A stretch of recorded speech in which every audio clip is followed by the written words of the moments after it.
자, 여기 뭐 한국TV뿐만 아니라 다른 과목에서도 가끔 나오는 그래프예요. 대기 합쳐서 100%일 때 한꺼번에 표시하는 방법, 삼각형 모양의 그래프 알아두시면 나중에 도움이 될 거예요. 자, 혹시 여기까지 질문?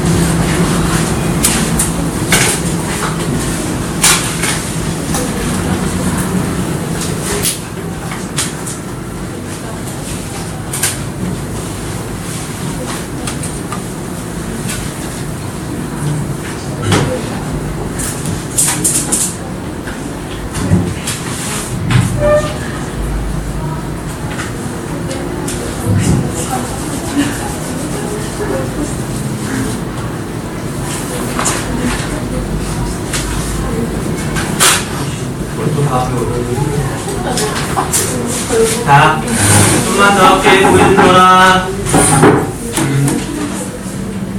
해야지. 자, 그 밑에 인구 분포 볼게요. 자, 인구도 거의 끝나가요. 어려운 건 없으니까 좀 빨리빨리 나가볼게요.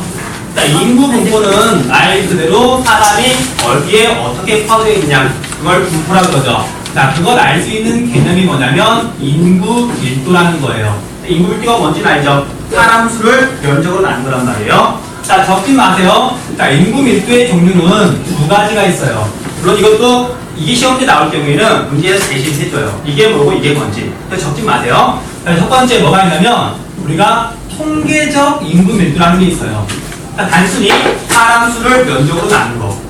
오케이? 자, 그런데 어차피 사람이 사는 곳은 뭐 산 꼭대기에 사람이 살 수 있는 건 아니잖아요. 많이 살 수 있는 건 아니잖아. 그래서 사람이 살만한 곳, 사람이 사는데 크게 영향을 미치는 곳만 따지면 인구 밀도가 있어요. 자, 그걸 뭐라고 부르냐면 지리적 인구 밀도라고 불러요. 자, 그래서 사람 수를 전체 면적으로 나누는 게 아니라 경지 면적. 경지라는 얘기는 평평한 곳이고 사람이 사는데 꼭 필요한 땅이잖아요. 그러니까 산간지역을 뺀, 농사를 짓지 못하는 곳을 뺀 경지 면적으로만 나눈 걸 지리적 인구 밀도라고 해요. 자, 그래서 통계적 인구 밀도보다는 지리적 인구 밀도가 더 크겠죠. 그치? 그래서 이것만 알면 쉽게 풀 수 있을 건데, 예를 들면 이런 식의 질문이 나와요. 그러니까 이런 걸 제시해 준 다음에 강원도는 통계적 인구 밀도는 별로 안 돼요. 왜냐면 땅덩이는 넓고 대부분 산이니까 사람이 별로 안 산단 말이에요. 그런데 지리적 인구 밀도는 확 높아지겠어. 대부분 산악지대니까. 오케이? 자, 그래서 그냥 용어 정도만 알아둘 것. 자, 그래서 봤더니 우리나라는 인구 밀도가 대략 460명 정도예요. 1제곱킬로미터 안에. 자, 이 정도면 많다, 높다, 낮다. 인구 밀도가. 전 세계로 따지면. 적다. 낮아, 높아. 굉장히 높은 편이에요. 우리나라 인구 많다는 말 많이 들어봤잖아요. 땅덩이는 좁은데. 자, 그래서 이거 뭐 1등은 아니고 선생님이 알기로는 대략 4위 정도라고 알고 있어요. 뭐 싱가포르 같은 도시국가 빼고. 그래서 1등은 어디냐면 세계 인구밀도 가장 높은 나라. 중국은 인구가 제일 많은 나라고. 인구밀도가 제일 높은 나라. 일본 우리보다 훨씬 인구밀도가 낮아요.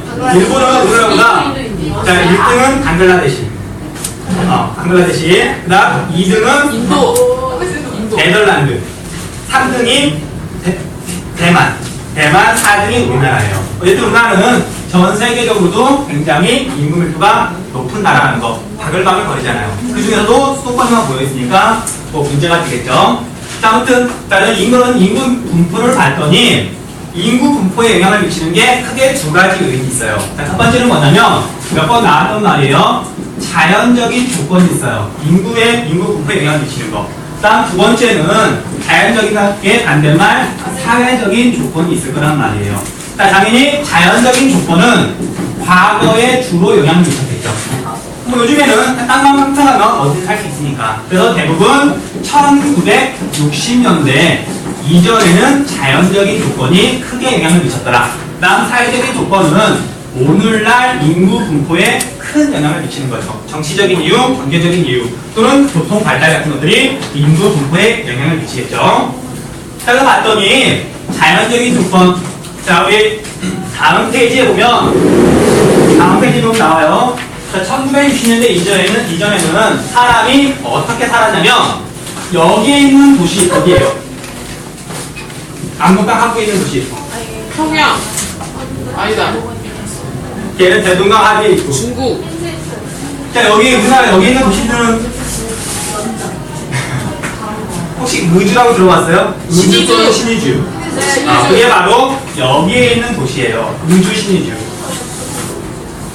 다음 시간쯤에 설명해줄게. 자, 그래서 의주라는 도시가 여기 있고, 자, 여기에 포항이라는 도시가 있죠. 그건 알겠지? 자, 그런데 1960년대에는 포항시가 아니었으니까 그 뒤에 시가 된 거니까 포항은 여기가 영덕군이에요. 영덕 대기할 때 그.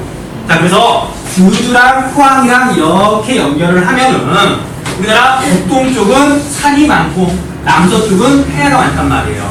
자, 당연히 1960년대 이전에는 이렇게 남서쪽 평야 지역에 사람이 많이 살았겠죠. 당연하잖아. 자, 그래서 자연적인 조건을 봤더니 북동쪽은 인구가 적은 희박 지역이에요. 자, 그에 비해서 네, 인구가 희박하다. 네, 드물 희자, 열불 각자 거의 없다고. 자, 그에 비해서 남서쪽은 남성민 지역. 오케이? 자, 그리고 주로 북동쪽은 무슨 농사를 짓냐면 한농사, 지역명하니까 남서쪽은 주로 논농사를 지었을 거란 말이에요. 뭐 뻔한 내용이니까 그냥 넘어가시면 돼요.